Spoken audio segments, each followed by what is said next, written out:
Good morning, everybody, and welcome to the second day of the Sustainability of Canadian Agriculture Conference.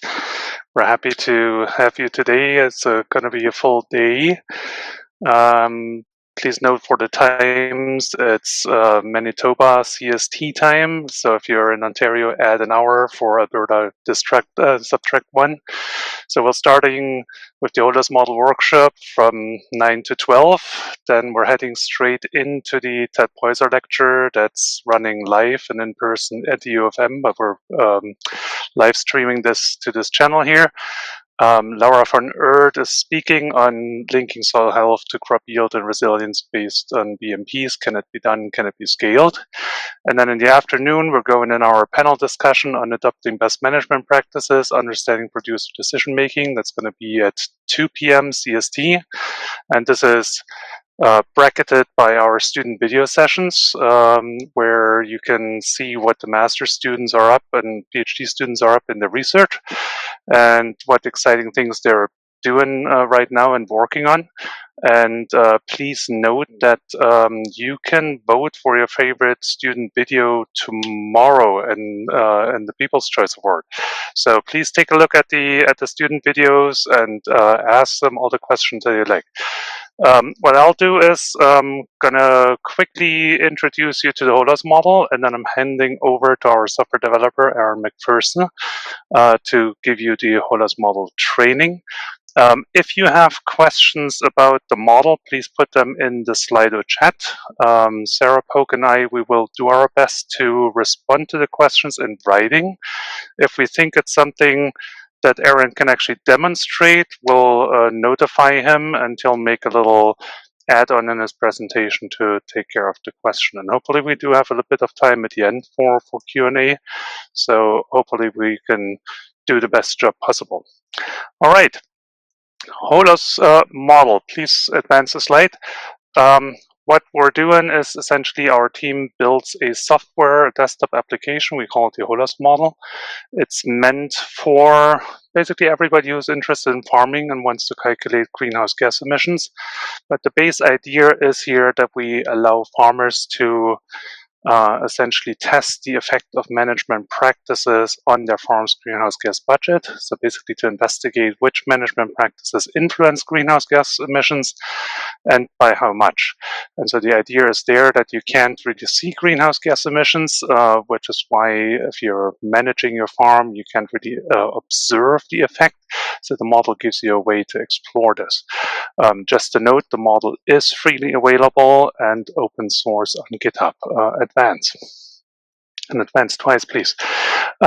So our idea in developing the model is to make it as transparent and reliable as we possibly can. So there's a number of steps we take for this. There's an algorithm document with all the equations that are in the source code. The equation numbers match. The model comes with a number of defaults to make it easier to use it, so you don't have to set everything up from scratch. But we invite you, because we know that our data are never as good as any farmer's data, because we usually rely on national databases. So if you have your own numbers, please override, because they're definitely better. We also don't put anything into the model that normally doesn't come from peer-reviewed science. And we align as closely as we can with the National Greenhouse Gas Inventory report. The reason for this being is that Canada basically submits its National Greenhouse Gas Inventory report to UNFCCC every year. That's part of the Paris Accord. And so if we get into international negotiations about who has to reduce how much, then the National Inventory Report is basically the process with which to report emissions in the first place. So in other words, if it's not in the NIR, it can't be accounted for in the international negotiations. Please advance. This is our small but mighty team. From the very left, Pam Mentel is our data technician and does a lot on quality control and literature research. Then right of her is Aaron McPherson, who we'll see in a little bit. He is our software developer, so if you interact with the model, most of that code has been written by him. and the number of supporting co-op students. Then right of him is Dr. Sarah Polk. She's our model developer.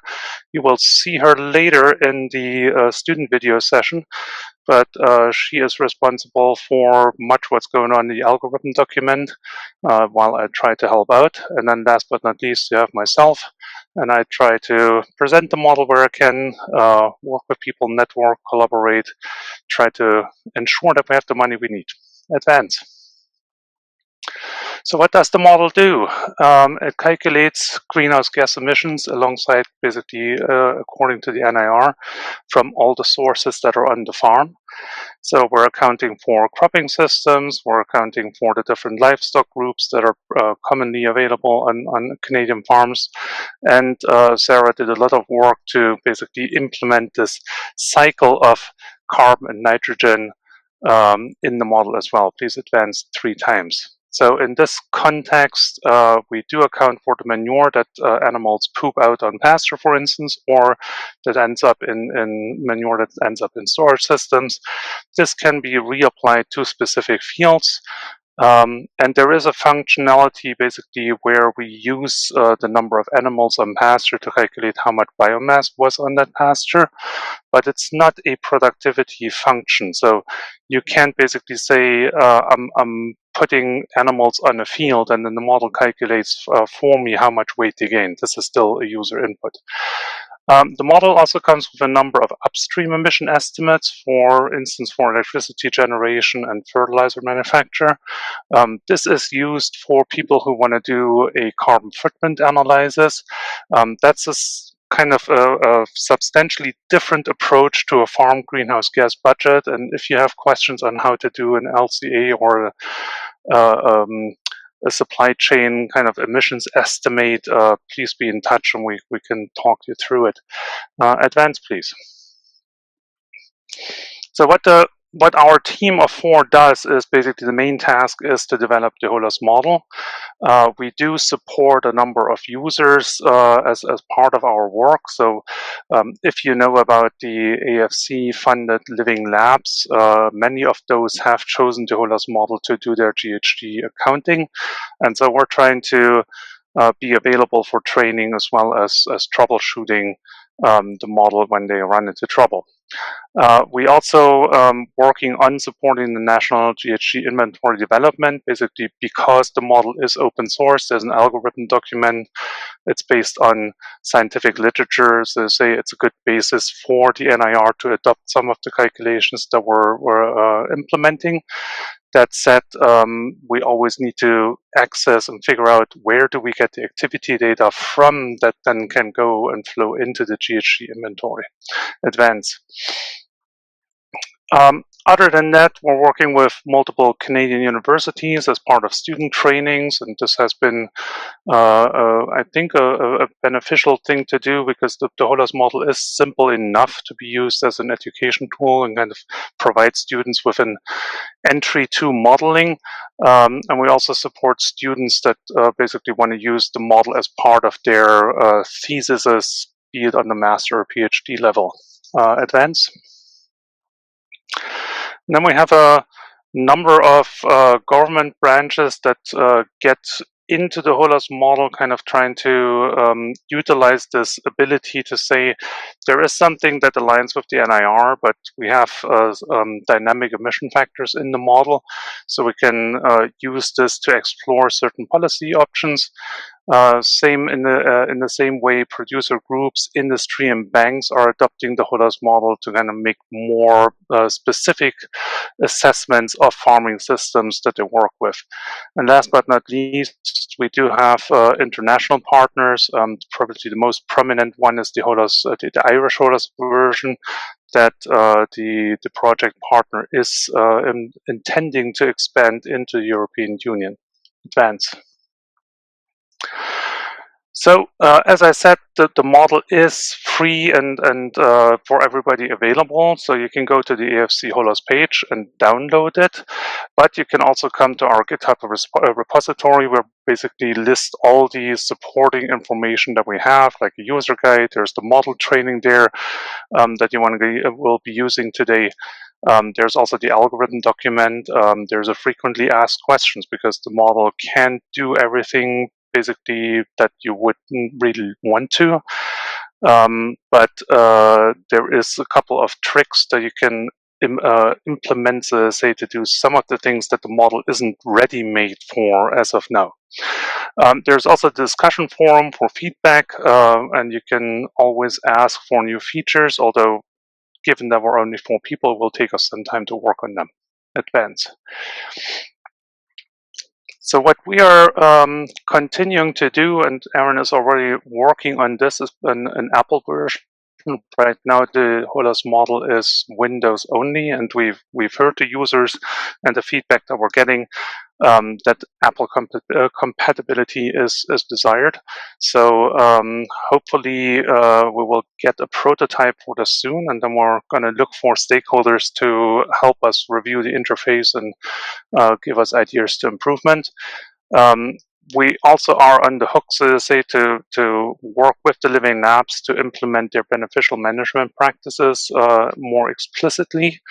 And we have a couple of scientific advancements. As we already prepared the water budget model and the multi-stage manure handling that hopefully will then be coming in version 6.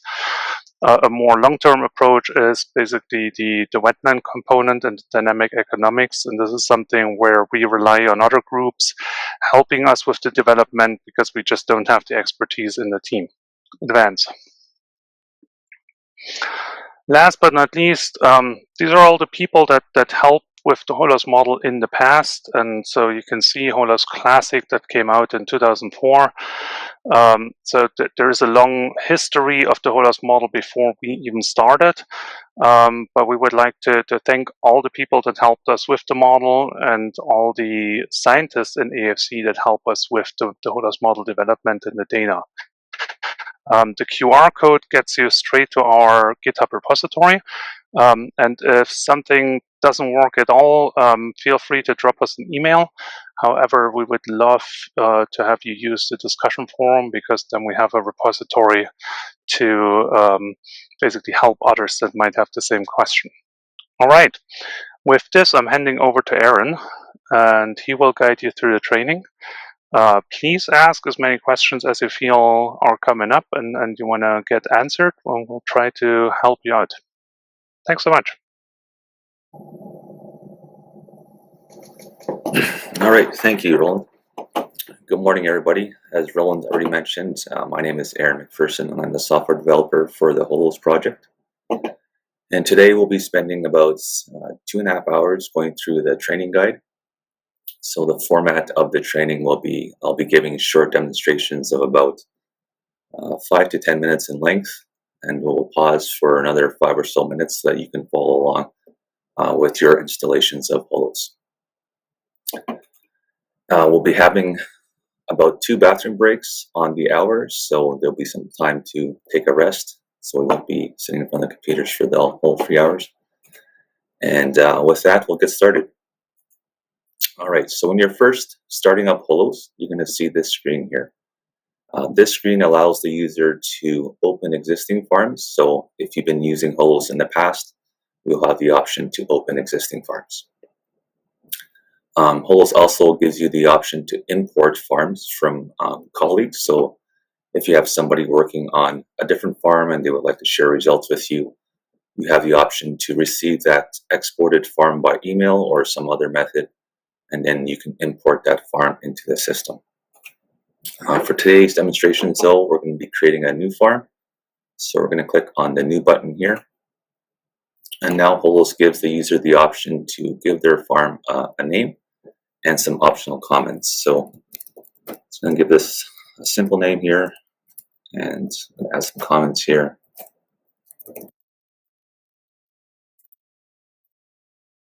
And then once you're satisfied with the name and the comments, you can click OK. We're going to stay with metric for the units and measurements, and then we're going to click next. So you'll notice a pattern here with the application. You'll see the content in the main screen area here, and then you'll see the navigation buttons at the bottom of the screen. So this is a consistent pattern with the application. I'm going to click next. And we're going to select our province, and for this demonstration we're going to select Manitoba. I'm going to click next.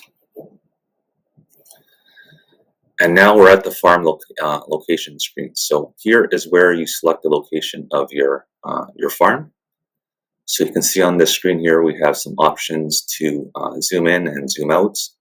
If you have a mouse wheel, or if you're using a mouse, you can use your mouse wheel to zoom into the map. You can also zoom out. If you don't have a mouse wheel, if you're using a laptop, you can click here to position the map. So you can go up and down, and you can also zoom in with this little magnifying icon here. That's if you don't have a mouse.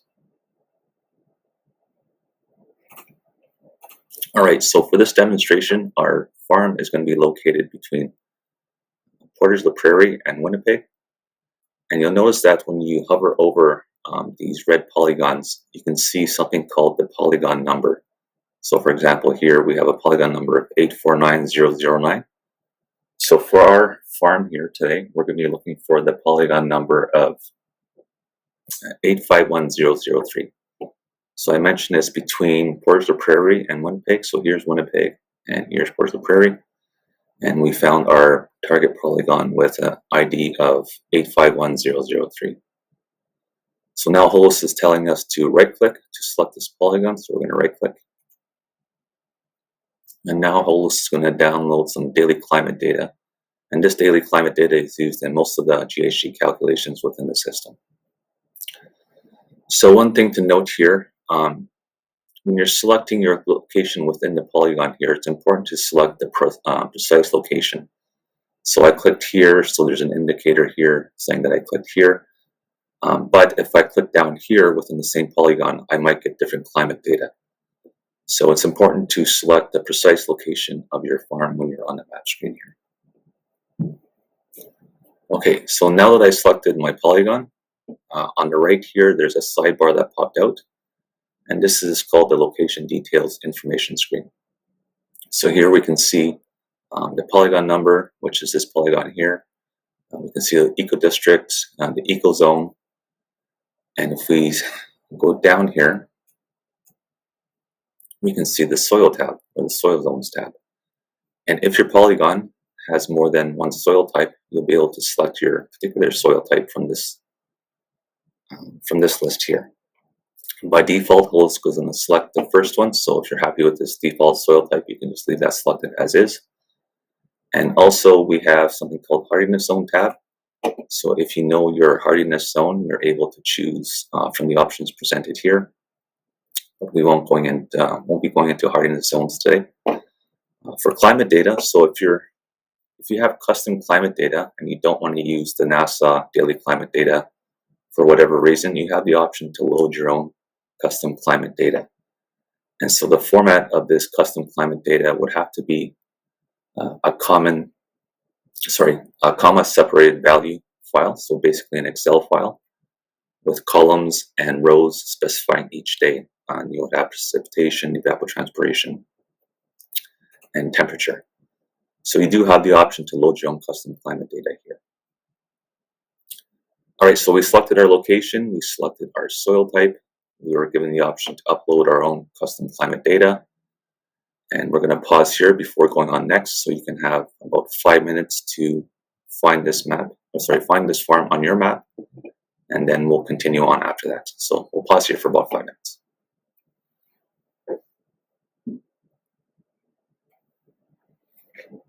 And please, if there's any questions, feel free to ask.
Okay, we started again.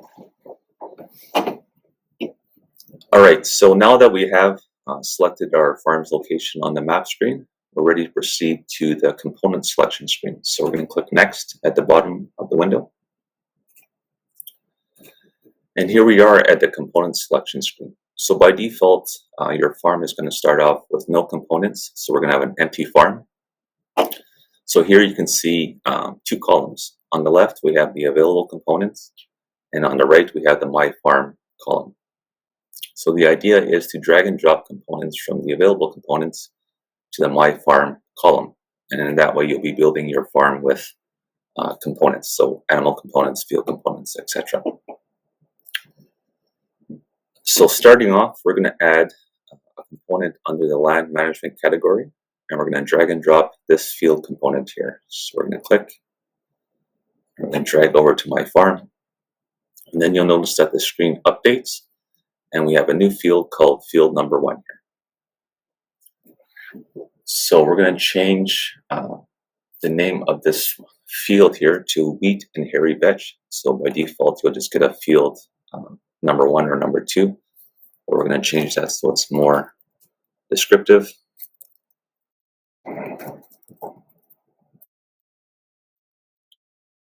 Then HOLOS is going to ask the user for the area of the field. Then for this demonstration, we're going to enter 18 hectares. So we can leave the start year of field history as 1985, and we can also leave the end year of 2025 as if. We won't change that. So that's step 1. Now under step 2, we have to tell HOLOS what we're growing on this field. So we called our field wheat and hairy veg, so we're going to select wheat as the main crop. We'll go to the drop down for the cover crop, and then we'll search for hairy veg. And we'll select it. And then under step 3 is where we start entering our management information for this particular field. So by default, HOLOS will provide a default yield based on the farm's location and the species of the crop, but you're free to adjust any of the defaults here. So that's what we're going to do for this field. We're going to change the default yield to 3,000 kilograms of wet weight. And then you'll notice that HOLOS also provides the dry weight of the yield based on the moisture contents that the user enters here. So we have 3 options for tillage. We have intensive, no-till, and reduced. We're just going to stick with reduced for now. We're going to leave the harvest method as cash crop, but there are other options. So we have green manure, silage, and swathing. For irrigation, this is another default that we're going to change. We're going to say that we had more irrigation, and we had 200 millimeters per hectare.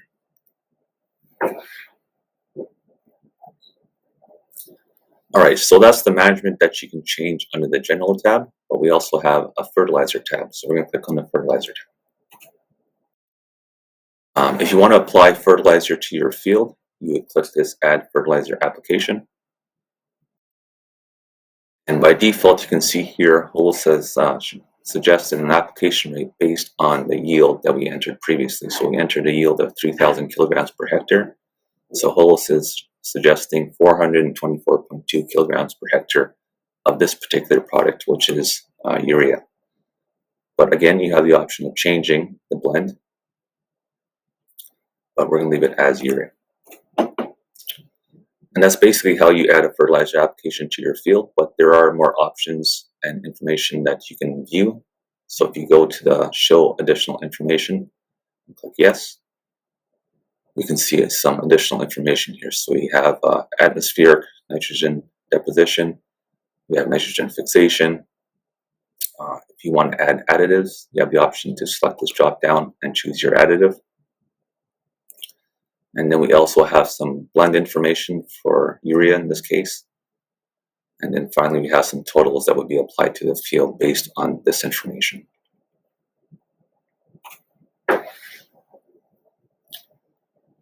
All right, so that's one field, and that's going to be our annual field, but we also want to add a grassland to our farm.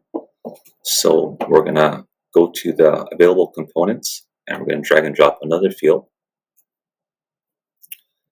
And we're going to select it, and we're going to change this name to native grassland.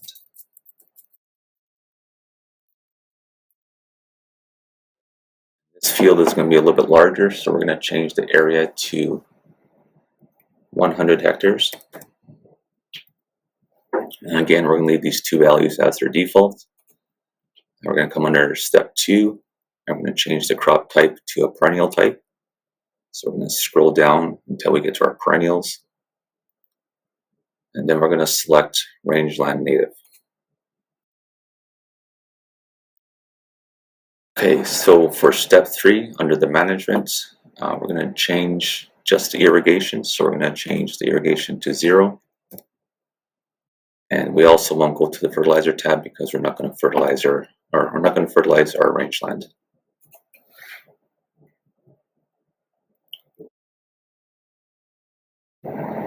Okay, so I think we'll pause there for another 5 minutes so that you can add these two fields to your farm.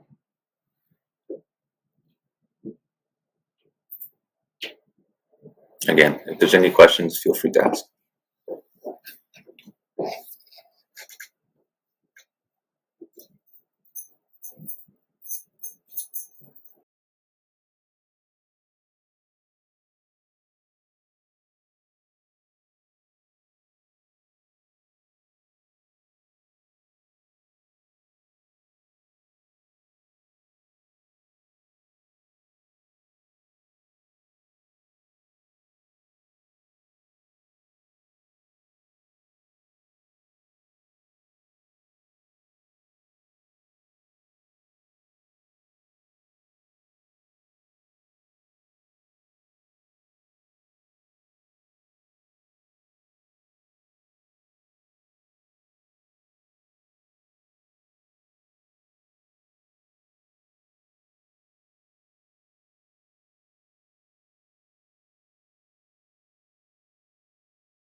Okay, so we're going to move forward now.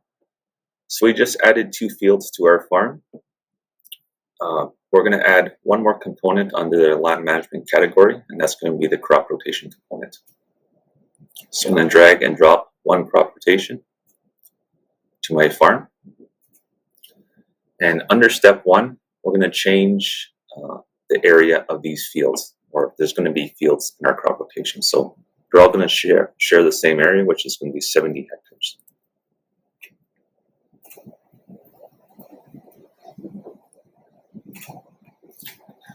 All right, so that's step 1. And then under step 2, we have to define our crop rotation. And this tells HOLOS how many fields to create in the rotation. So for this example, we're going to have a 3-crop rotation. And we're going to start with barley. So I'm going to go to the crop menu, and I'm going to find barley. All right, so that's 1 crop in the rotation. So I'm going to click this button here, Add Crop. And our other crops in the rotation are going to be grasses. So we're going to search for tame mixed grass legume. So we're going to go to the drop-down menu here under the crop column. And we're going to go down to our perennials. And we're going to select tame mixed grass legume. So you'll notice as I'm adding crops to the crop rotation, on the right here, HOLOS is creating fields for me with the crops rotated over the field. So you can see here in 2025 on one field, we have barley growing. And then in the other field, we have tame mix growing in the same year. All right, so this is going to be a 3-crop rotation. So we're going to click this button once more. And we're going to find tame mixed again and select that. So if we scroll down here, we can see that HOLOS has created 3 fields for us, with the crops being rotated over the years over the 3 crops. All right, so under step 2, we're going to start defining the management. So I want to start with my barley crop. So I'm going to select it from the list here. Make sure that the arrow is selected on my barley crop. And I'm going to come down to the General tab under step 3. And I'm going to change the yield from 3,964 kilograms per hectare to 3,000 kilograms per hectare.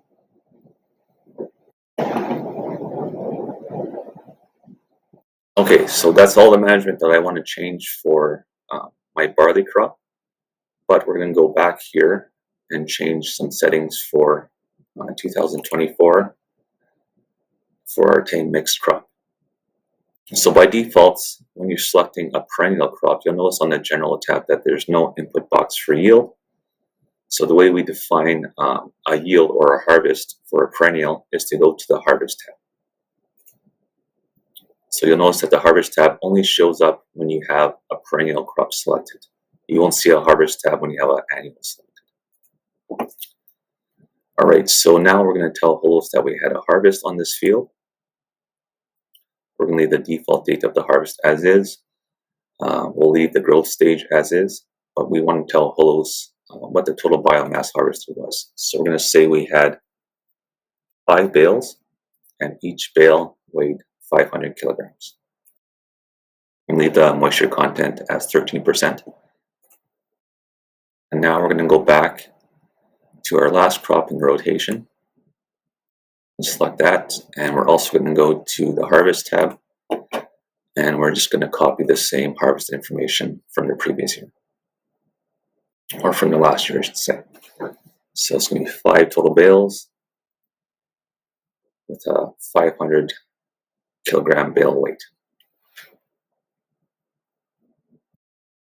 All right, so we just demonstrated the crop rotation component. You'll notice that they're similar to the field components. So when I'm adding field components, I have to add the field history under step 2, and the HOLOS will back populate the cropping information internally. But you notice that I had to create 2 separate fields here to describe two species. So a shortcut to describe your cropping rotations is just to create a crop rotation component, select 3 different crops, and then HOLOS will create 3 separate fields on your behalf and so you're going to save some time by using the crop rotation component as opposed to using the singular field component. Okay, so we'll pause here for another 5 minutes so that you can add the crop rotation component to your farms.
Click on the wheat and hairy veg field, and we're going to go to the fertilizer tab. And so one of the questions was, is there options available for fertilizer timing? So right now, when you add a fertilizer application, there's no option to specify the time of year of application, although this is something that we can add in the future. But for now, it's not applied at any point in time. It's just an amount of N that goes into the field during the year. So it would be on an annual basis, the total would be on an annual basis with no regard to the time of year. So I think the next question was fertilizer placements. Roland, can you specify or just clarify what they mean by fertilizer placement?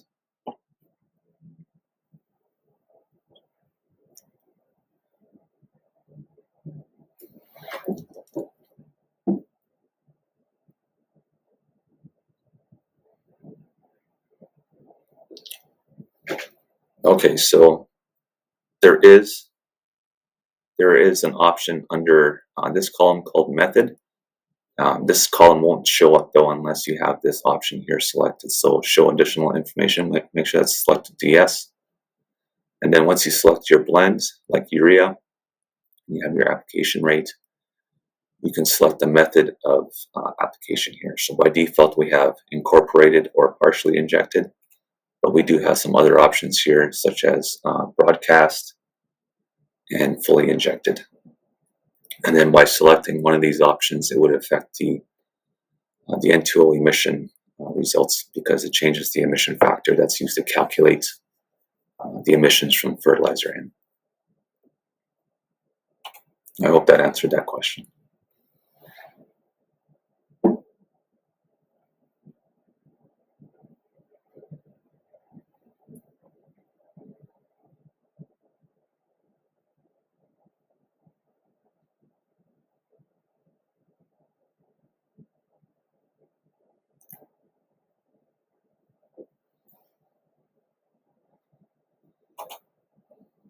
So Sarah has just given me a question.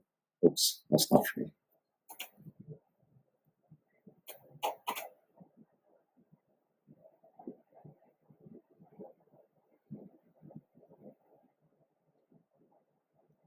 All right, so it seems like that's the end of the questions for this section, so we're going to continue on.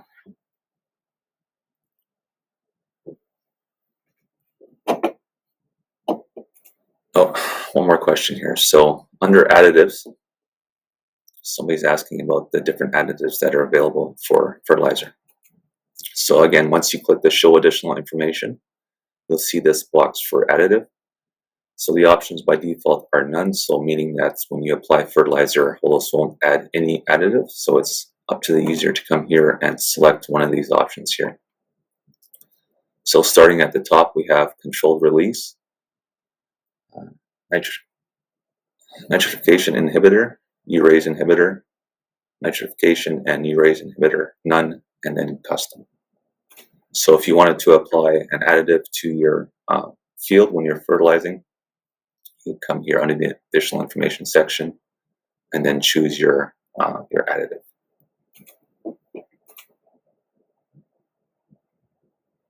Right, I'm just checking the chat here to see if there's any more questions.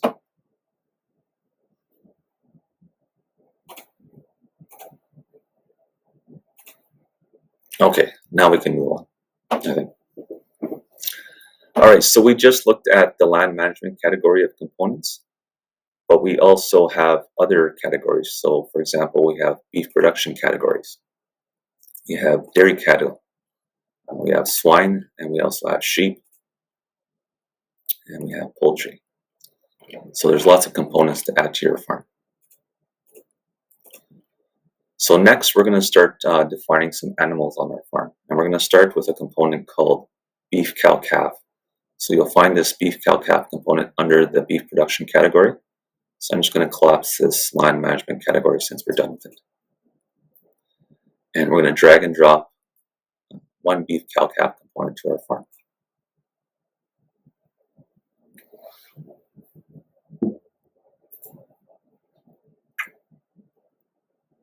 Okay, so the first thing you'll notice when you add an animal component to your farm is that the layout on the right-hand side is a little bit different. We still have step 1, step 2, and step 3. It's just the information contained within these sections is a little bit different than the land management section. So starting with step 1, this is where HOLOS is going to show the user all the different animal groups within that component. So by default, the beef cow-calf component has 4 animal groups. We have a group of bulls, we have a group of replacement heifers, and we have cows, and we also have calves. So this is just the default suggestion or suggested layout or makeup of the component.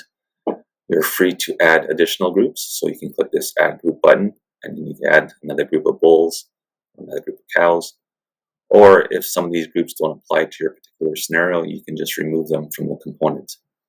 And that's what we're going to do with the replacement heifers. So we're going to remove this group.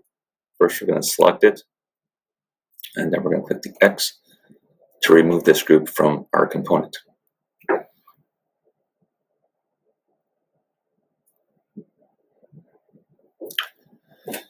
Okay, so now we're going to define the management for our group of cows. So under step 1, we're going to find our group of cows, and then we're going to select it. And then under step 2, you'll notice that we have a grid of something called management periods. So for this selected group, in this case, this group of cows, we have 4 management periods.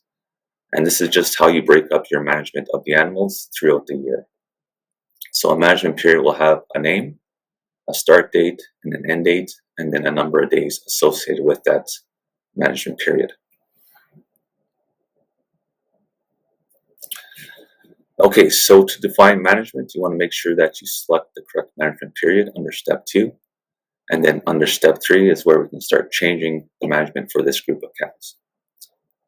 So the first thing we're going to do is we're going to change the number of cows from 120 to 150.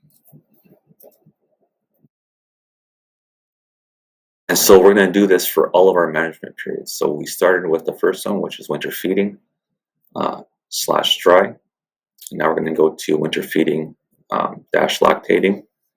And again, we have to update the numbers here. So we're going to change it to 150 cows. I'm going to go to summer grazing, do the same thing, change the number of cows. And then one last time with our extended fall grazing management period.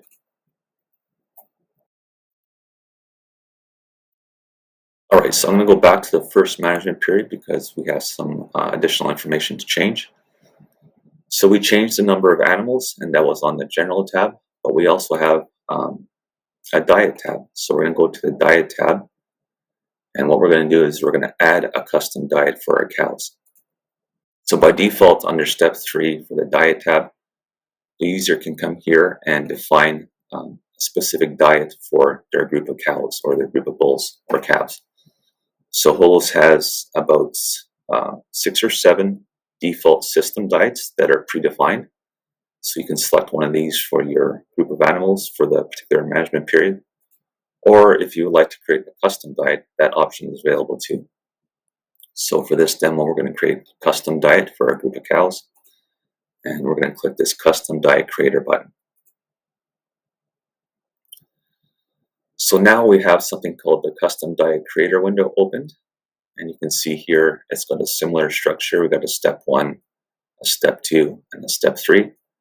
And so the first step in creating a custom diet for our cows is to click this Add Custom Diet button.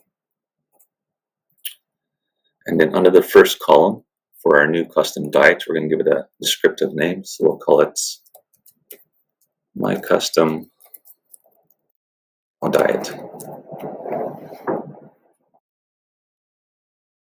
So we defined our custom diet, but it's kind of empty right now. There's no ingredients associated with this diet. So we have to come down to step 2, and we have to start adding some ingredients to our diet. So the first ingredient we're going to add is alfalfa hay.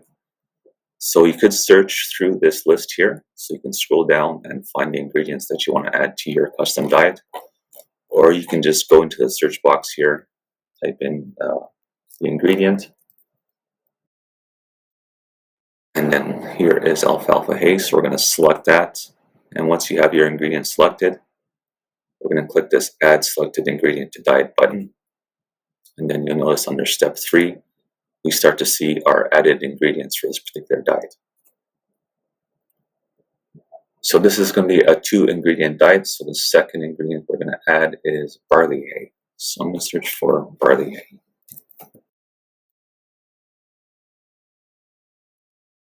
I'm going to select barley hay. I'm going to add this to the diet. And so the final step here is to tell HOLOS the composition of the diet. So we have 2 ingredients here. And so for this demo, we're just going to say it's 50% alfalfa hay and 50% barley hay. So I'm going to enter 50% here and 50% here. And then you'll notice that the text has changed by step 3, telling us that the diet is complete because all ingredients add up to 100%. And that is how you create a custom diet for any group of animals. So this diet is now in the system. We can close this custom diet creator window. Now for our group of cows, during this management period, we can select our new custom diets.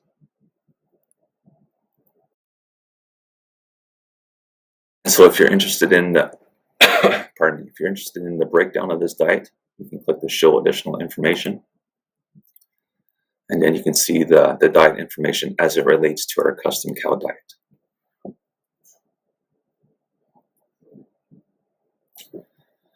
Okay, so now we're going to move on to the housing tab. And so this is where you tell HOLOS how your animals are housed. So in this case, how our cows are housed during the winter feeding management period. And for simplicity, we're just going to leave the default here, which is confined, no barn. But if the animals were housed somewhere else, on pasture, for instance, you have that option to select that housing type. And then finally, we're going to go to the manure tab, and we're going to tell HOLOS how the manure system, or what type of manure system we're going to have. And so this is going to be a deep bedding. Again, we're going to leave the default, but if the animals are on pasture, you would select pasture. If you had a compost type of handling system, you can select compost. All right, so that's how you define a management period, or you change the management variables or inputs for one particular management period. So we're going to move on to the next management period. This still relates to the group of cows, but now we're defining the winter feeding dash lactating management period. So we're going to go to the General tab. We already changed our number of animals to 150. So the only thing we're going to change here is we're going to change our diet. We're going to go to our custom diet. And we're going to leave the housing and the manure tab with their defaults.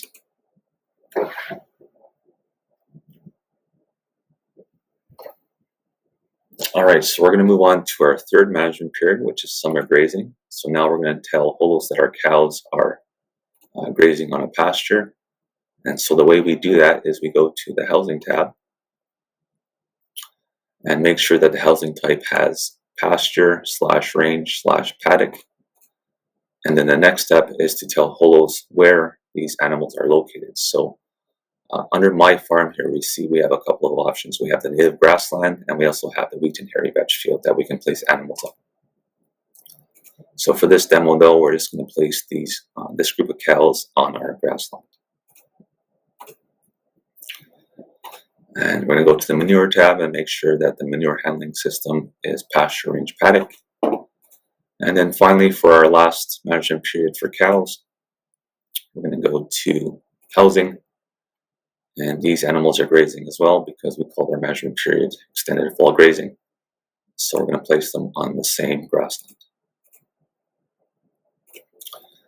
And again, on the manure tab, just make sure that the default manure handling system is selected and is pasture range paddock.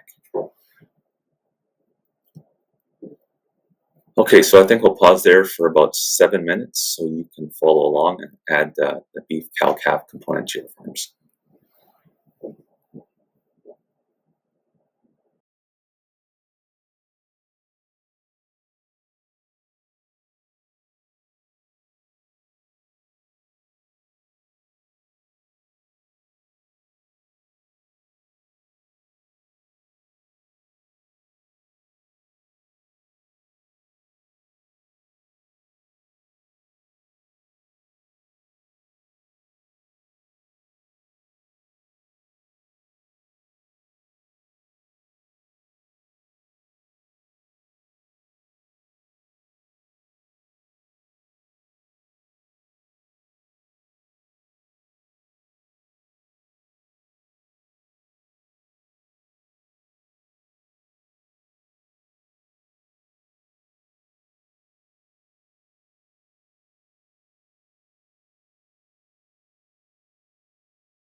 Some questions here from the chat. Okay, so we have a couple of questions from the chat. The first one is diet component related. So let me go back to our cows group and the first management period, and then the diet tab, and then we'll go to the custom diet creator. Actually, I should go back here. So I think the question is related to this additional information. And the question was, can I change these values here as they relate to my custom diet? So right now, you can't change them by clicking on these values here. These values are based on the average of the ingredients that were added to the particular diet. So if you go back to the custom diet creator, you'll notice that all of our ingredients have a certain number of properties. And it's these properties that are averaged based on the ingredients that are selected for the diet. So in our simple case of a 2-ingredient diet, we told HOLOS that it's a 50-50 split. So what HOLOS does is it looks up alfalfa hay and barley hay in this table here, and then it just averages out the TDN, the CP.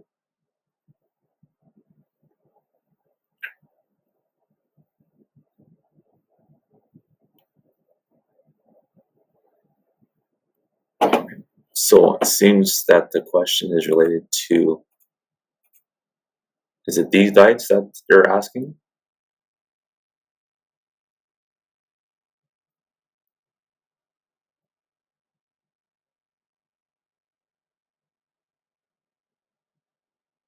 So the user can change. Okay.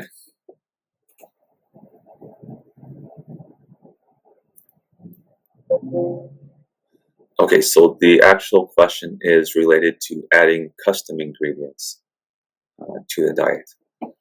So by default, we have system ingredients here. So these are defined by the HOLOS system.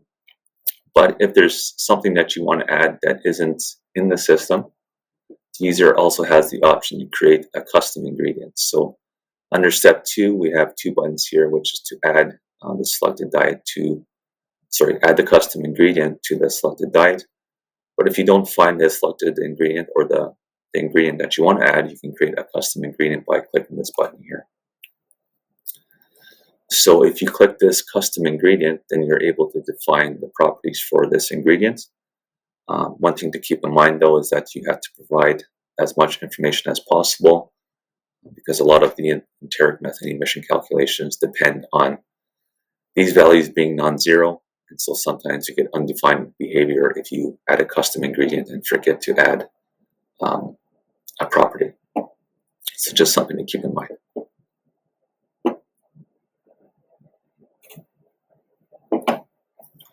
And so the other question was, can the number of days be changed under the management periods? Yes, so by default, we just suggest 4 management periods for this group of cows. So this doesn't mean that you're stuck with this management period. It doesn't mean that you're stuck with this period of time for each management period. You can create your own management periods and define the number of days to be shorter or longer. We can remove our suggested default management periods. And then lastly, if you want to change the number of days, this column here, it's called a read-only column, meaning that the user can't click in here and change the number of days. But to change the number of days indirectly, you can either adjust the start date to go to an earlier date and time, and thus increase your number of days, or you can adjust the end date to be shorter or longer, and then that way you'll get a smaller or larger number of days for that management period.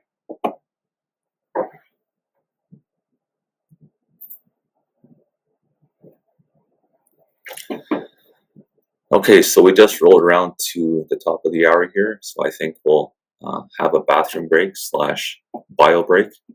So we'll pause here for about 10 minutes, and then when we return, we'll continue with the training.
All right, hello everybody. We'll continue on with the training. So before we move on to the next section of the training, I just want to mention that sometimes there are issues with the start and end date and the number of days that are calculated. If you notice that there's an incorrect number of days shown here for any management period, one way to remedy the problem is just to reselect or reset a start date, or reselect or reset an end date.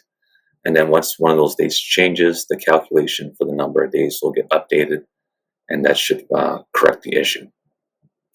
If not, please fill out a bug report on our GitHub page, and then we'll or I'll look into the issue. But if you do encounter that issue, a third solution is just to remove the management period and then restart entering your start and end date. If you remove a management period, it will reset everything, so it's a good chance that any glitch that occurred will get cleared out. Okay, so we've added our first animal component, and that was a beef cow-calf component. Next, we're going to add another component under the beef production category. So we're going to go to the beef stockers and backgrounders, and we're going to drag and drop this component onto our farm. So here under step 1, you can see that this component is a little bit more simpler than the cow-calf component. We only have 2 groups of animals here, heifers and steers. And by default, each animal group only has 1 management period. So this is a little bit simpler to set up and to modify, so that's all we'll do now. So we're going to click on the heifers group under step 1, and then we're going to go to our management period and make sure that the date is October 1st as the start date, and the end date is January 18th. So under step 3, we're going to change the number of animals. So we're going to change it from 50 heifers to 100 heifers. The daily weight gain, which is an important input in terms of enteric methane emissions, we're going to leave that as a default as 1.1 kilograms per day. And then the start weight, we're going to leave that default as 240 kilograms. So for our diet tab, we're going to go to the diet drop down, and we're going to make sure that the default of medium growth diet is selected. Again, you have the option to change the diet if you want, but we're going to leave it with the default. And then for the housing, we're going to make sure confined no barn is selected. And then for the manure handling system, we're going to make sure the default of deep bedding is selected. So that was the management changes that we made for our group of heifers. We're going to go to our group of steers now. So instead of changing all the defaults like we did for the heifers, we're going to take a little bit of a shortcut here. So you can copy management from one group of animals to the other. So you're just going to make sure that one group of animals has had the management defined. So in that case, we just changed all of our settings for the heifers, and we want to copy that to our steers. So we're going to click the steers group. We're going to right click with our mouse, and then we're going to see a pop-up menu, and then we're going to select copy management from heifers. And what this does is it takes all the settings that we defined for our heifers. In this case, we can see that the number of animals has changed and set it to 100. So when you're working with animal components and you're defining lots of management for one group, you want to copy that to another group, you can right click on a group and choose to copy over the management. So it'll save you some time when you're setting up your farms.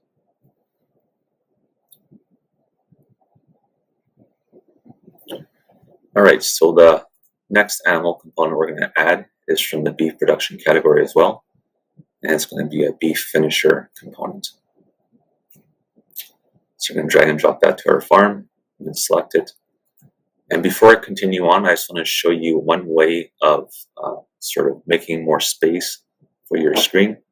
So if you go to the view menu up here, and you select this option called hide list of available components, you'll notice that the far left column has been removed.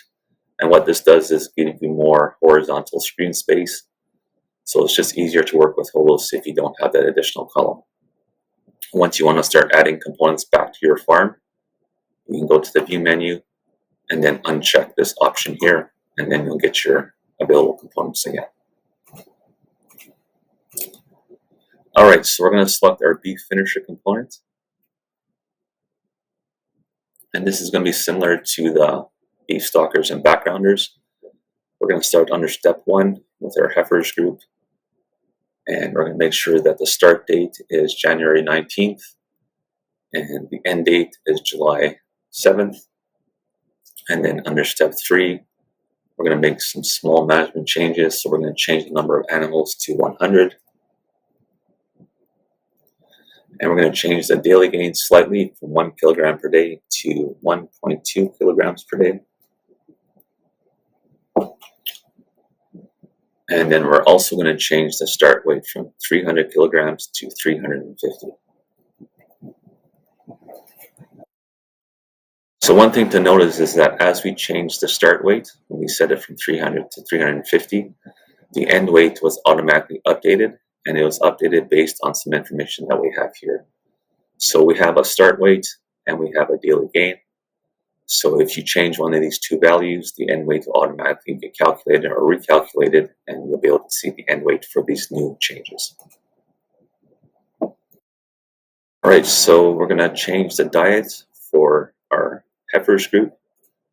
We're going to change it to medium growth. We're going to go to the housing tab. We're going to make sure confined, no barn is set as the option. And for manure handling, we're just going to keep the default of deep bedding. All right, so that's the management for heifers. Now we're going to go to our group of steers. We're going to take our shortcut as before. We're going to right click. We're going to copy our management from heifers. So as you can see, all the management from the heifers has been transferred over to the steers. All right, so we'll pause. Pardon me. We'll pause there for about 5 minutes so you can add these two components to your farm.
All right, so at this point, we're almost finished. So we defined our farm, we found it on the map, we know about our soil types, we've added some fields to our farm. We have a grassland, we have an annual field, we have a crop rotation, we have a number of animal groups on our farm.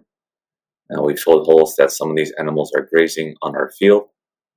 So you can continue adding components to your farm, but at this point, we're going to say that this is enough. I want to see my emissions footprint. So from here, we're just going to look at a couple more screens, which are optional. And these optional screens are just a way to tweak what we have defined here. So we're going to click next, and then we're going to be brought to something called the timeline screen. So the timeline screen is basically a visual layout for all of your fields on your farm. So you won't see animal information on the timeline screen, but you will see all of your fields. So one thing you can do on this screen is you can define historical and projected or future management practices for your fields. So for example, let's say that's, so one of the first fields that we defined on the component selection screen was the wheat and hairy veg field. So if you recall, we mentioned that we're going to leave the start year, which was 1985, and the end year, which was 2025, as defaults. And what those 2 years are representing here are the start year of the field. So you can see here at the top we have our little scale here starting in 1985, going all the way to 2025. And so basically we just told HOLOS that this field has been growing wheat and hairy veg from 1985 to 2025. But here is where we can make some small adjustments. So let's say that instead of going back to 1985 and growing wheat and hairy veg, we actually started this crop in, let's say, 1995. So what we can do is we can select this field, and then we can click this button called Add Historical Production System. And if we scroll back down, you can see here our wheat and hairy veg now starts at 1990. And before that, we had this small little patch of growth, which was another period in time. And at this point, it's still wheat and hairy veg, but we can change that. So we're going to double click on this little patch of time here. And we're going to change the end year. So we got a start year of 1985, but we're going to say this period of time ended in 1995. So you'll notice as I'm changing the year, the visual layout or representation of this field gets updated as well. And so let's say instead of continuous wheat, we had oats instead. So we'll change that to oats, and we'll click OK. And so now before, where we had wheat and hairy veg grown throughout the entire field history, we updated this particular field to grow 10 years of oats, then followed by our wheat and hairy veg. So these are the types of adjustments or tweaks you can do for your cropping operations or your fields. If you want to split them up into different time periods, you can do that. And it's just easier to do that on this screen than it is to do it on the previous screen. So that was how you tell HOLOS that there is a historical management practice. So that was in the past, but you also have the option to add projected production systems. So if I click this field again, and I click this second button here, add projected production system, and I scroll down, we can see here from 2026 to 2030, I end up having a new period of time where I can adjust the crop being grown. So I'm going to double click here, and let's say the period of time goes from 2026 to 2036. Under step 2, I'm going to change this crop to, let's say, fall rye.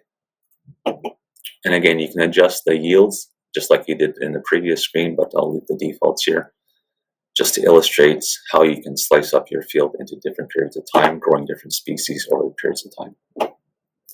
So now in this one field, we have oats growing for one period of time, followed by wheat and hairy veg. And then you can do some what-if scenarios in the future. What if I grew fall rye? So that's what this screen allows you to do. All right, so we'll pause here for about 3 minutes so you can slice up your fields a little bit here.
All right, so we just had a look at something called the timeline screen. And again, this is an optional screen. You don't have to enter information here. You can just have a look at what's presented as far as the visual layout of your fields, and then you can click the next button.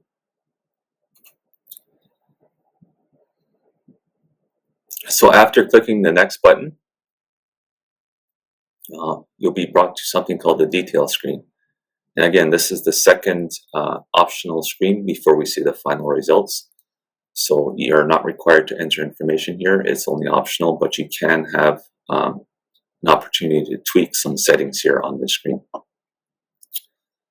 So what I'm going to do is I'm just going to focus on something simple here. So let's just say we're going to focus on the wheat and hairy veg field. So with the wheat and hairy veg, we told the timeline screen that our history for that particular field starts in 1996 and it ends in 2025.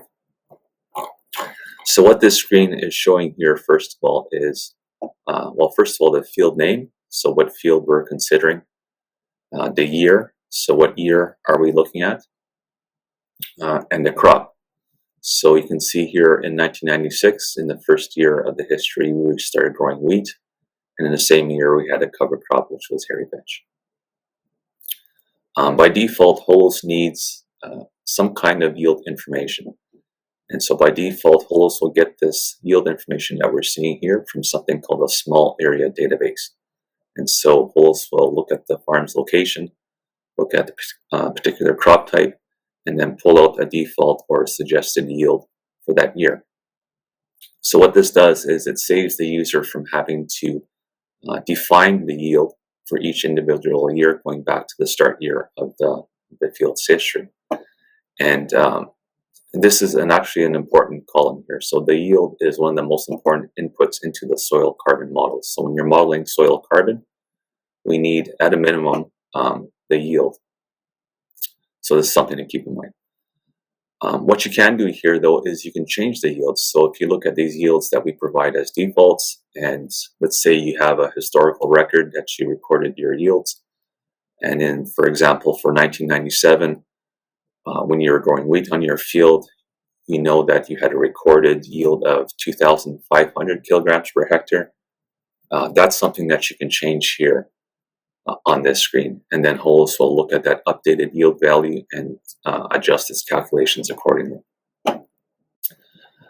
So you don't have to do that for each individual cell, although that's an option for you. An alternative approach to entering yield data for the models is to go to this yield assignment method dropdown and then select input file. So if you select input file, again, HOLOS takes in by default comma separated value files, which are just Excel files. So if you have yield data that you would like to import into the system and override our defaults here, that's something you can do as well. If you wanted to look at some of the inputs that are about to go into the carbon models, you can go here to enable columns, and then you can check or uncheck some of these values, and it's just going to show you how much carbon inputs are going into the carbon models on the next screen. So you can see here for each year we have a certain amount of above ground carbon input from the crop residues and from the any other carbon sources as well. So we have below ground inputs from the residues, and we also have a column for manure carbon inputs. So in addition to adding fertilizer to a field, if you have imported manure from someplace off of the farm, or if you're using manure from the animals that exist on your current farm, you can make a manure application on a particular field, and then HOLOS will display the total carbon from that manure application here in this column. And then all of these carbon inputs will be combined and then put into the soil carbon models. So that's the type of thing you can do on this screen. Again, it's optional. It's just here for you to tweak some values before we see the results. Okay, so I'm going to click next, and then we're going to be finished with HOLOS. We're going to start looking at the outputs and all of the different GHG reports. So when I click next, we're going to go to the results screen, and then you'll notice that the results are laid out in a tab format. So we got a tab strip here at the top, and the first tab that's highlighted or selected for us is called the Detailed Emissions Report. So for the most part, when you're looking at your emissions, you'll be looking at the Detailed Emissions Report. This has all of the information related to greenhouse gas emissions as they relate to your components on the farm. So I'm just going to make some more vertical space here. All right, so starting in this table here, I'm going to start from the left, and I'm just going to briefly explain what the columns are. I'm going to scroll down to get some animals here.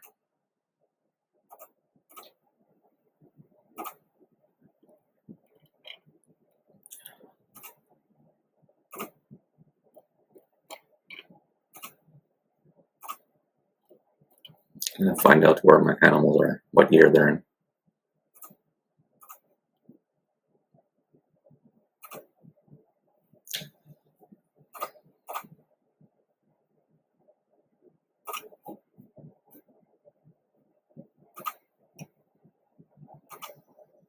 Okay, so I guess I should mention this report year first. So it's important to select the correct year when you want to look at emissions for a particular year. So by default, HOLOS breaks up management for animals and fields into different years.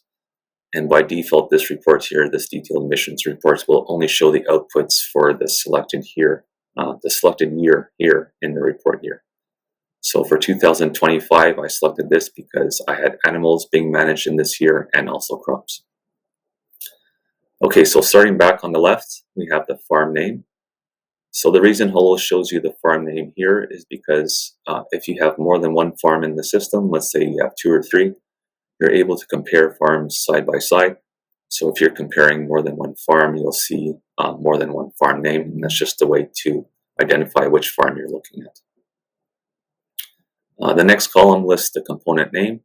So all of the components that we added on the component selection screen, there'll be a one-for-one correspondence here in the component name column.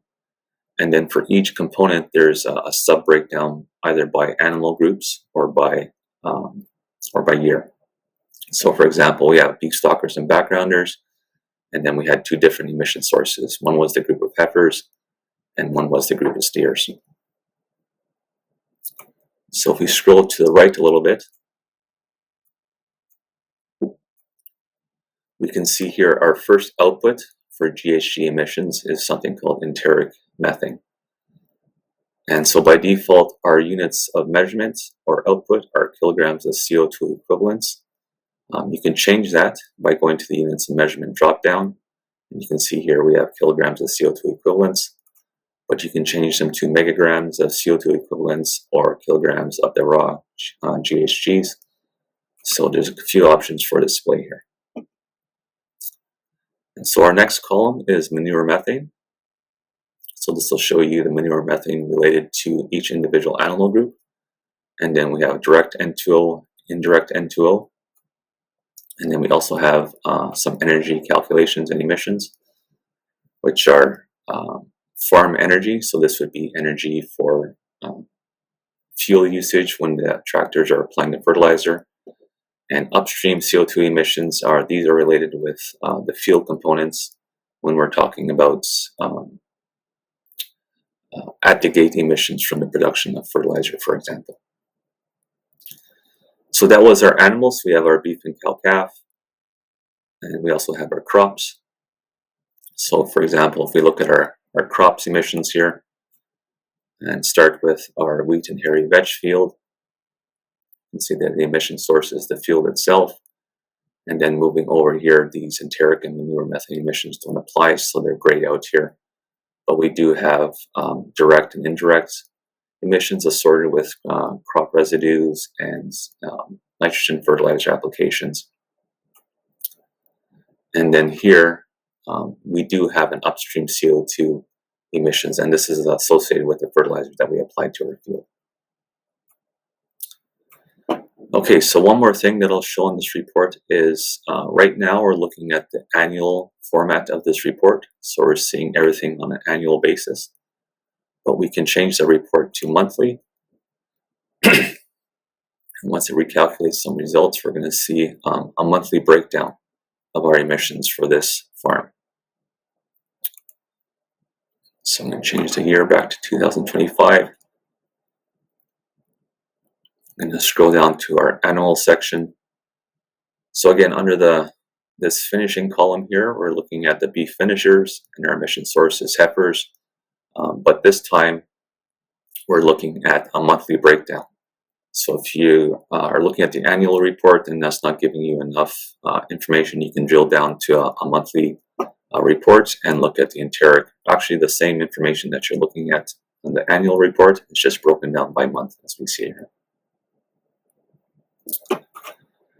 All right, so the last thing I'll show on the detailed emissions report is this button here. So if you click Export to Excel, this will export all the data that we're seeing in this table, and that will allow you to do some post-processing in maybe a Python script, or just print off the CSV sheet so you can see a printed version of this information. You can share it with others. On the topic of sharing, so the way you share your farm and all of your data with other people, if you wanted to do something like that, you can go to the File menu, and then you can export your farm, or you can export all of your farms. And so the cool thing about that is you can set up your farm exactly how you like it, and you can use that as a template. And then if you have colleagues that are working on the same information, you can share that exported template file with other people, and then they will have the same baseline starting point farm that they can use. So if you go to File, Export, you can export all of your farm information. All right, so that's a rundown of the detailed emissions report, but we also have some visual reports here. So we have some bar charts. We have some overall emissions. We have a nice pie chart here. So again, I'm going to select the year. And with this pie chart here, we see a breakdown of all the emissions. So N2O, methane, and anything else. And then if you want to see a really detailed breakdown on this chart, you can click Show Details, yes. And then you would see a really fine-grained breakdown of all the emissions from all the components on the farm. So we have something called a manure management reports, and this has basically been used by us to get a detailed information or detailed understanding of all the calculations. We have something called a feed estimate report, so you can get an estimation of how much feed your animals will require based on the growth. So based on the daily gain values and the start and end weights for your animals, you can have a look here. Estimates of production, so if you had a dairy farm or dairy animals on your farm, you would see milk produced by those dairy animals. You would see the amount of beef produced. I think we have that here. Yeah, so if you have beef animals on your farm, you can see the kilograms of beef produced once the animals go to slaughter. And then finally, we have something called the multi-year carbon modeling report. So this report is how we show the user the changes in soil carbon on their fields, on their farm over time. So by default, there's two ways to view the data. The first one is to select graph or report format. And then this will show you how the soil carbon in your individual fields has changed over time. So we have a little legend here on the right, and this will give you a nice little overview of your fields and the amount of soil carbon that you're gaining or losing over time.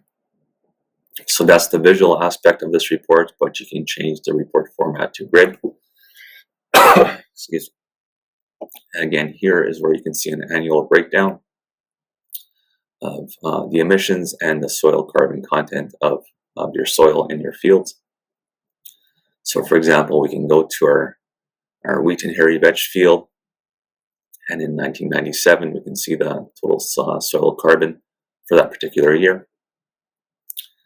We can go here and show some additional columns. So we see the soil carbon, but I want to see the change from year to year. So I'm going to select this column. So again, we're seeing the same information now, but now we're just seeing the change in the soil carbon over time. Each year there's a fluctuation in the soil carbon, and so that's what we're seeing here with these numbers. So that's carbon-related emissions or sequestration, depending on what's going on. But we also have columns for emissions as they relate to N2O. So with N2O emissions, we report the N2O direct and indirect. And then within the N2O direct and indirect, there's also further breakdowns into N2O indirect from manure applications, from synthetic fertilizer, from crop residues. So there's a whole bunch of output options here that you're able to select. But as you can see, most of them are unselected right now, and that's just to keep things simple for this demonstration. And then lastly, for this report, similar to the detailed emissions report, we had a button called Export to Excel. If you're looking at the multi-year carbon modeling and you want to do some additional post-processing or just have a physical Excel spreadsheet, you can click this button here called Export to Excel. And then you'll see the same breakdown that we're looking here in the grid, but in an Excel sheet that you can share with colleagues or just have for your own post-processing, like with R or Python scripts. All right, so that concludes my demonstration of the HOLOS software. We're going to stop here and open it up for questions or comments or any kind of feedback at all.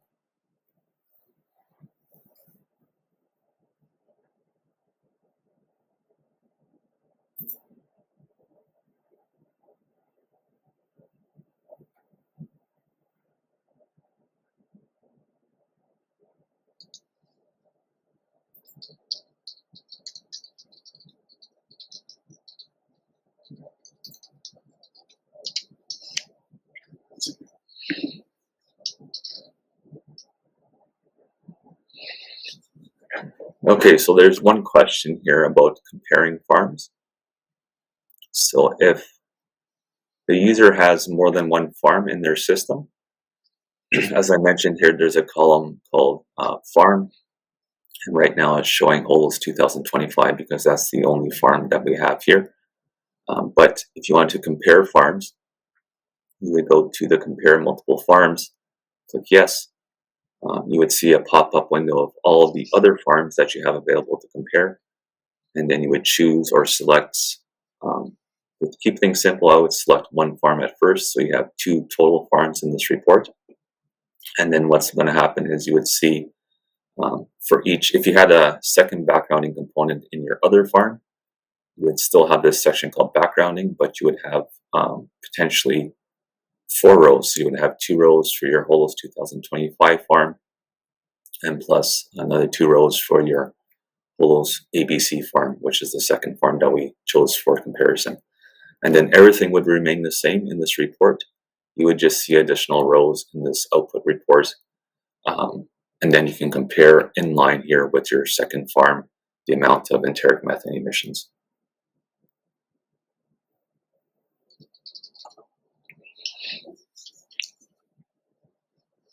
Sarah, there was a question earlier from Lucia on the question of difference between farm greenhouse gas budget and LCA.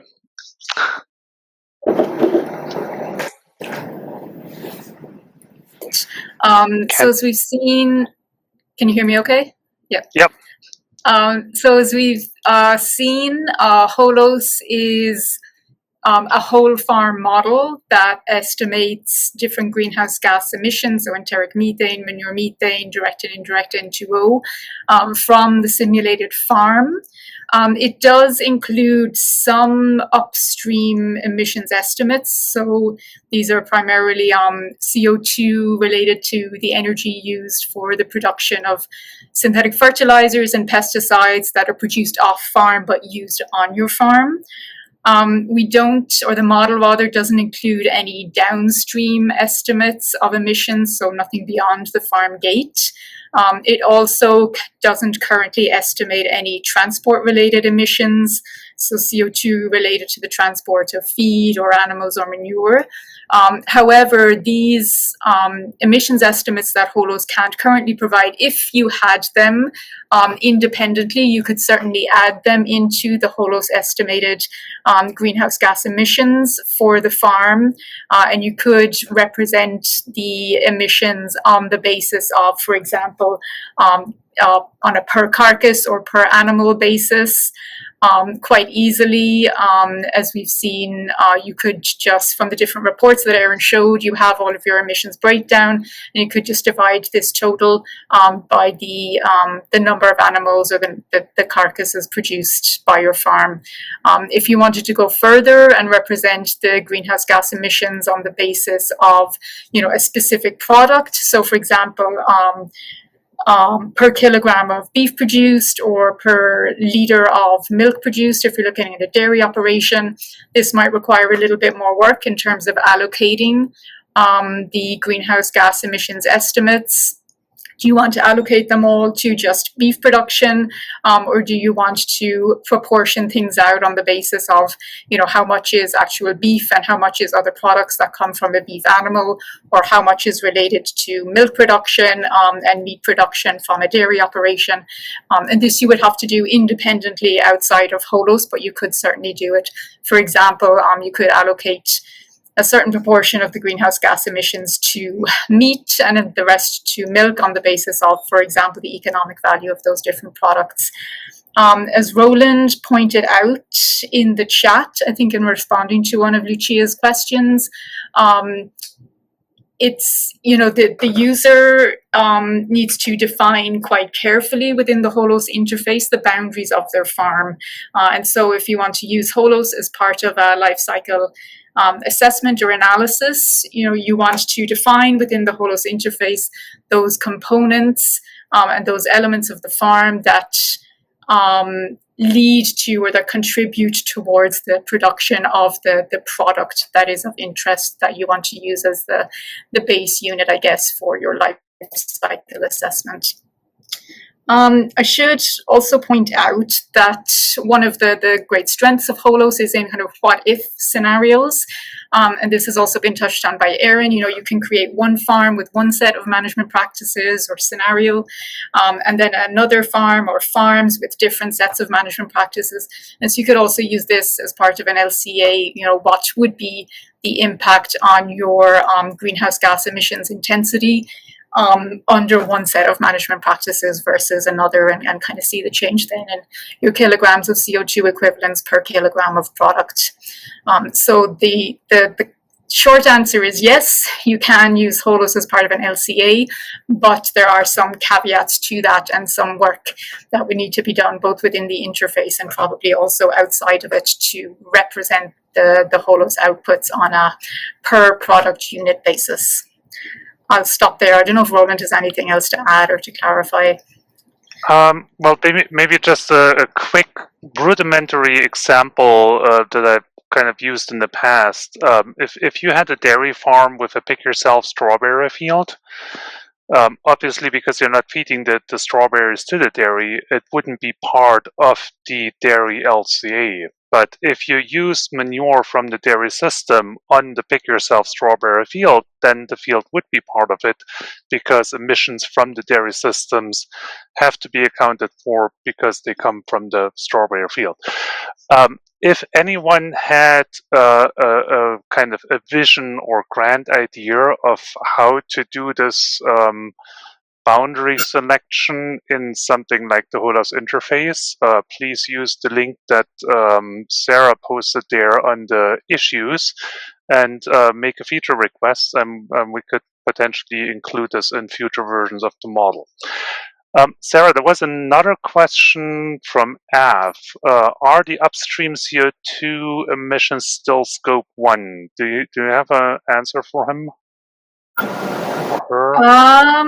Upstream CO2 emissions, are they still scope 1? I am not 100% sure. I might need to kind of look into that. I don't think so, because scope 1 says like direct emissions from the system. So my response was that from the farmer's perspective and the food production system perspective, they are not scope 1. However, like for the industry causing them by producing the fertilizer, they would be scope 1. So it's kind of depends on the a perspective. non-answer. Okay. We have another question from Paula on the dairy module. What products is considered under ionophores? Is it just monensin? Is Bovaer 3-NOP available in HOLOS? Yeah, I can just maybe quickly respond that the 3-NOP I don't believe is currently available in HOLOS, but we have been working with colleagues who are beef experts on that, and so there is the plan, I think, to add 3-NOP as a dietary additive in the future, at least for beef. But from what we understand, most of the research has been done on feedlot cattle, I think, or at least the most solid numbers we have in relation to the impact of 3-NOP on reducing enteric methane emissions. That has been most effective in feedlot cattle. So if we do add it, it would probably initially be for beef animals that are raised in a feedlot or in a kind of in a finishing scenario. I think that's where we currently are on the 3-NOP. And Erin is just showing there for dairy animals the additives that we currently have. So ionophore is 5% fat, and then ionophore plus fat. For beef, I think we currently have ionophore is 2% fat and 4% fat. As I said, with the vision to adding 3-NOP for beef cattle at least in the future. And maybe back to the very beginning, essentially what we're looking for is scientific consensus. And so none of us is really an animal scientist, but we do have colleagues who are expert on this, and we're relying on their expertise to tell us we are now sure that this component or this additive has at least this effect. And so with respect to 3-NOP, for the feedlot application of 3-NOP, we have publications that kind of represent the best case, but not quite yet like the conventional minimum case. And then with dairy systems, there is some research ongoing that we haven't summarized it yet, and we have to wait for our experts to kind of advise us like what results to use. But it appears that the 3-NOP is much less effective in dairy systems, especially when the dairy is grazed.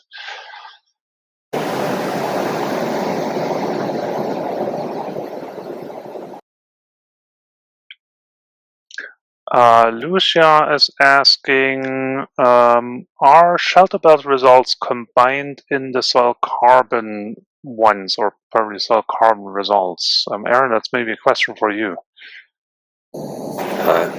Not yet. So when you have the two systems or two components, a field and a shelter belt, there'll be a separate, distinct, disconnected reports as it relates to the shelter belt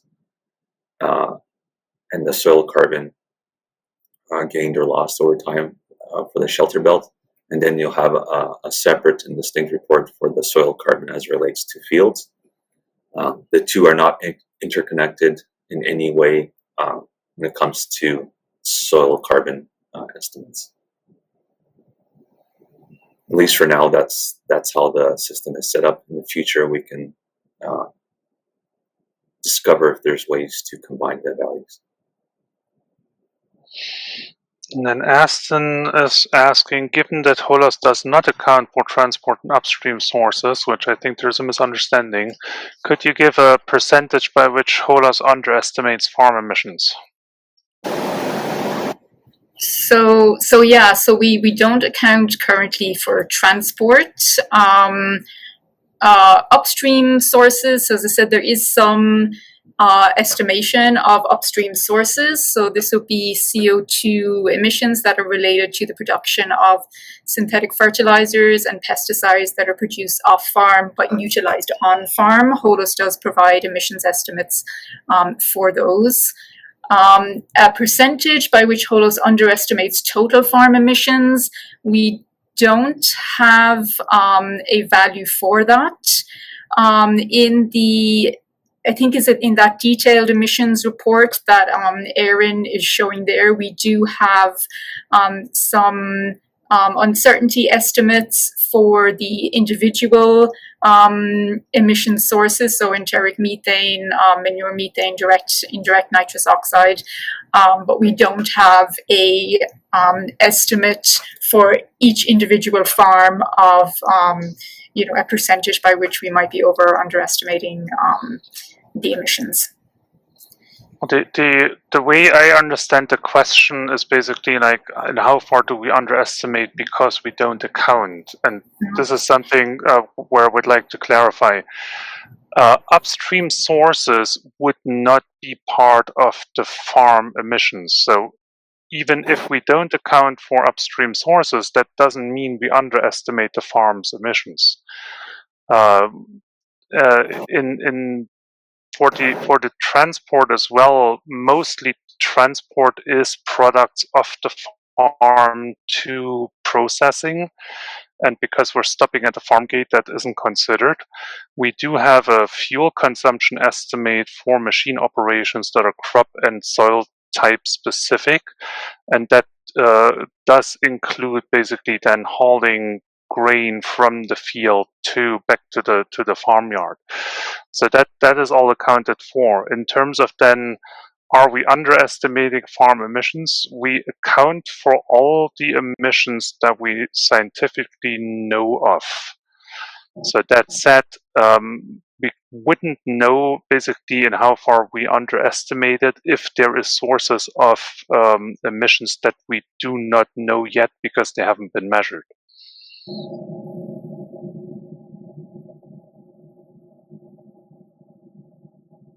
I hope that clarifies it.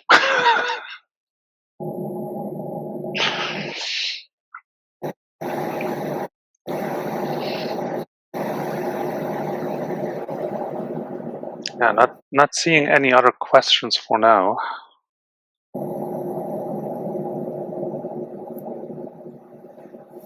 Maybe I'll just jump in and quickly talk about the GitHub discussion area. So good idea. We're trying to start up a HOLOS community where people can ask questions in a public forum. So if you don't have any reservations about sharing your questions with the public, we have something called a GitHub discussion board. And so the idea is that the HOLOS community, all the HOLOS users will go there to ask questions about modeling, about the software, about how to get things done, about how to interpret results. And the benefit of doing it on the HOLOS GitHub or discussion page versus sending an email to us is that if it's on GitHub, then other people in the future might have the same question or are trying to understand the same issue that you have brought up or may have brought up. And in that way, we can have a record of all questions that were asked in the past. And then this way, in time, Google and the other search indexers will be able to provide results to your search results. If you go on Google and say, how do I do this in HOLOS? Google will bring you to the GitHub page, but that won't happen unless people decide to use those discussion boards. So if you have the time, we will encourage you to use those types of things. It would just help out everybody involved in using HOLOS so much better. And I know some of you have, and I think all of you who have started using in the discussion area, thank you. And there's a question from Ratnajit. He is saying, we're using HOLOS graphical user interface to get the emission outputs. Can we use the HOLOS command line interface to get the emission report from the farm? Yeah, so I haven't discussed the HOLOS command line interface. So what we looked at today was the HOLOS graphical user interface. And this is meant to have somebody press all the buttons, input all the numbers. But there's an alternative or secondary way to get information into the HOLOS model, and that's through something called the command line interface. And so the command line interface doesn't have any buttons, so what you're seeing now isn't available on the command line interface.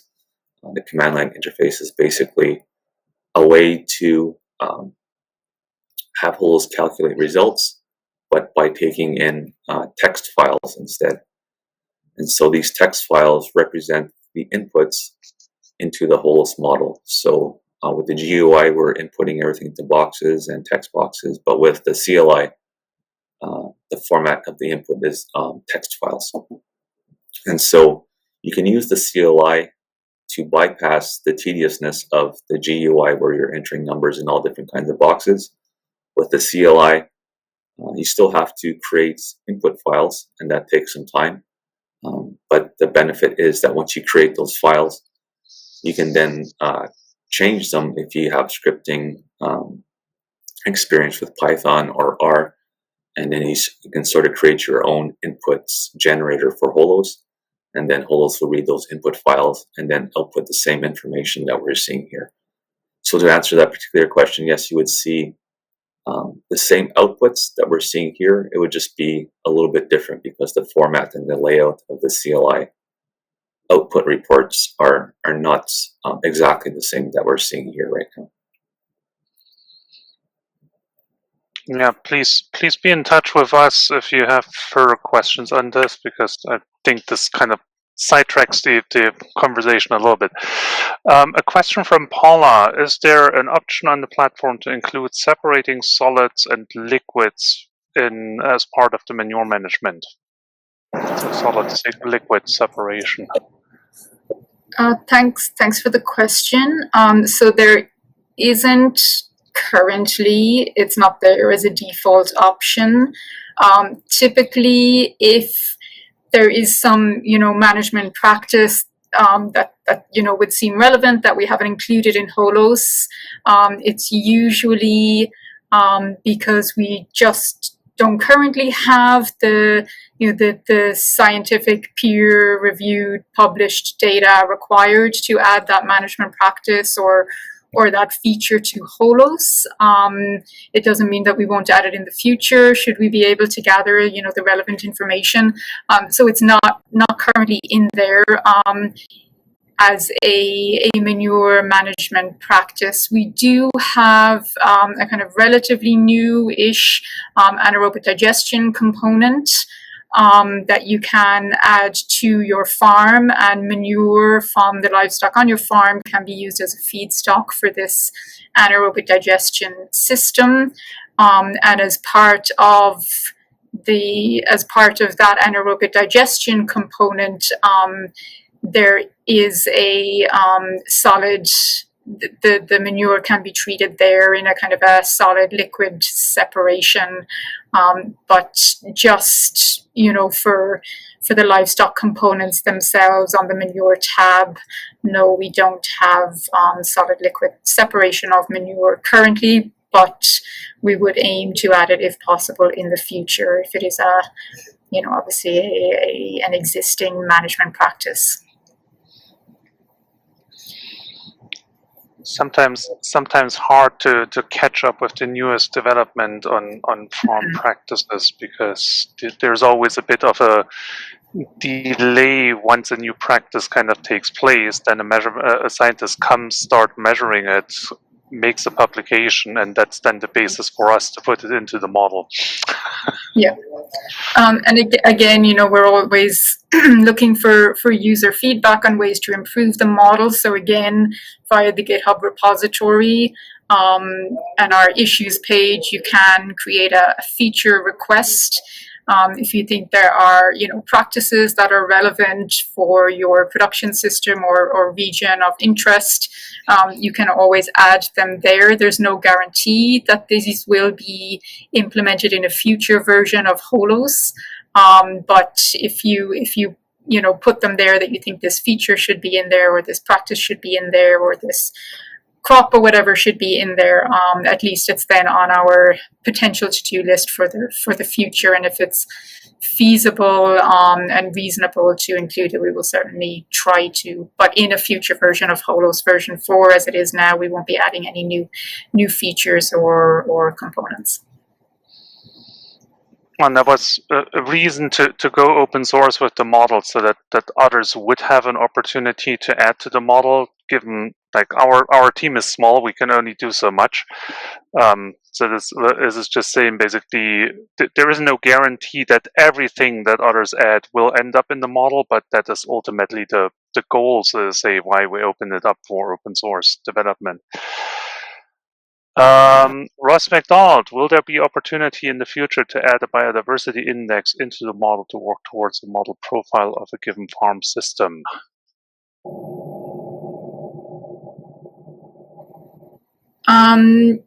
Yeah, thanks for that question.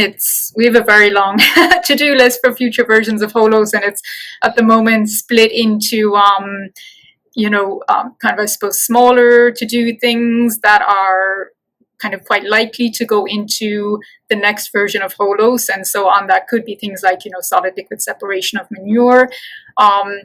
There's a kind of slightly more, I won't say vague, but a kind of a broader wish list that does include, entirely new components for HOLOS that will require a lot more work. So things like we're working on adding in a wetland component so that we can, estimate the greenhouse gas emissions and the carbon sequestration potential associated with those agricultural landscape components. Other things are, a water balance model, which Pam Mantle, who's another team member who is currently working on that.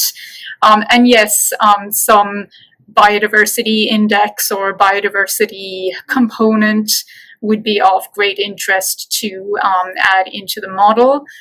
We're very interested in the future, and there's no time limit or or anything on that future period in expanding out HOLOS, so that it can be used to examine the impacts of agricultural management practices, not only on greenhouse gas emissions and soil carbon, but also other ecosystem services or environmental indicators, including things like biodiversity and maybe water quality and water supply with this water balance model. So we hope it will be in there in the future, but it, what goes in depends on a number of things. The time available to us, as Roland pointed out, we're quite a small team. The scientific data and basis and knowledge to add in the components or the features that we want to add in, that needs to be there. It all needs to be scientifically robust. And, our research priorities or our priorities within the team, and then also the priorities and demands of the user community. So yes, we would like to add it in, but there is no current time frame for doing so, because it's obviously going to be an entirely new component within HOLOS that will require a lot of work. And maybe just as an add-on, that basically we can make additions that kind of work in the scientific model that's behind the user interface. And those are additions, I mean, there's still work for Aaron, but it basically just impacts how we calculate things, and it doesn't necessarily impact the graphical user interface, especially if we reuse data that are already there. With the biodiversity question, it basically becomes a question of where is the farm located with respect to its environment.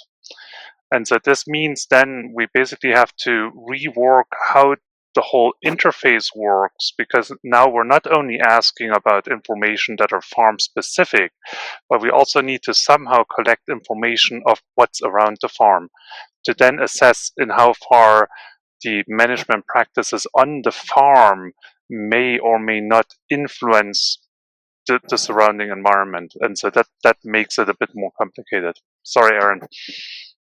Yeah, no problem. I was just going to jump in and say, for the audience's benefit, a development on version 4, which is what we just saw today, has stopped. So that means that we're not adding new features to this version, what we're seeing today. We're only fixing bugs if there's any bugs.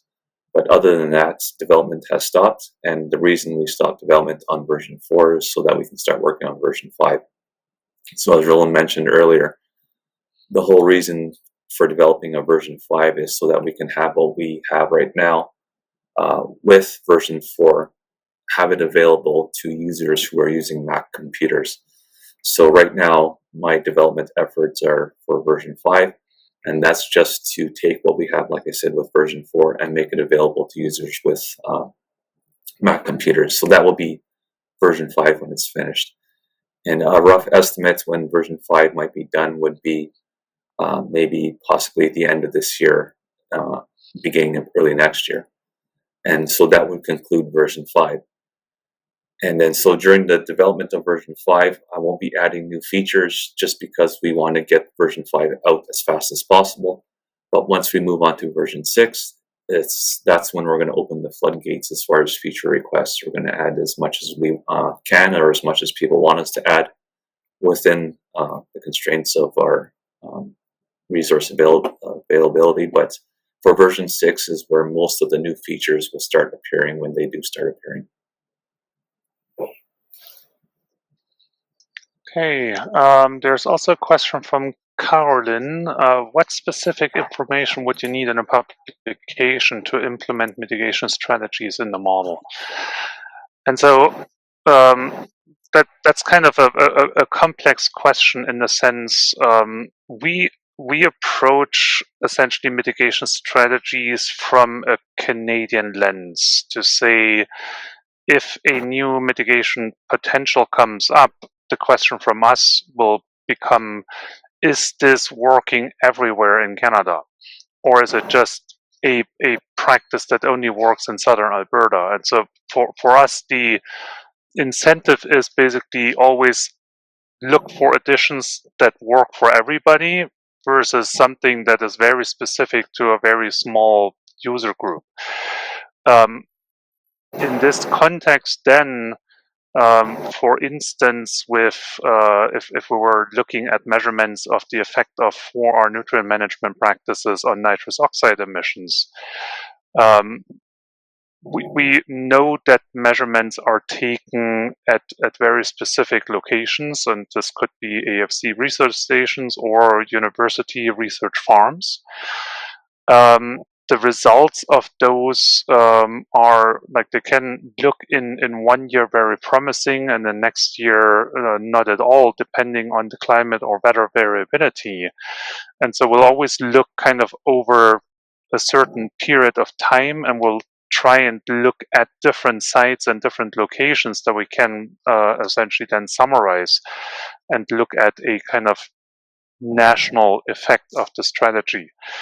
And so one thing for us then is basically if we do a literature research on a management practice effect, what we would then probably do is do a review, a meta-analysis, and then use the result of that in conjunction with expert opinion. But if this is something that you're willing to take on to start with, and you say, "Oh, we reviewed all these emissions from this specific management practice, and here's kind of a model that works in the Canadian context," then this may be something that we could potentially implement straight away and as is.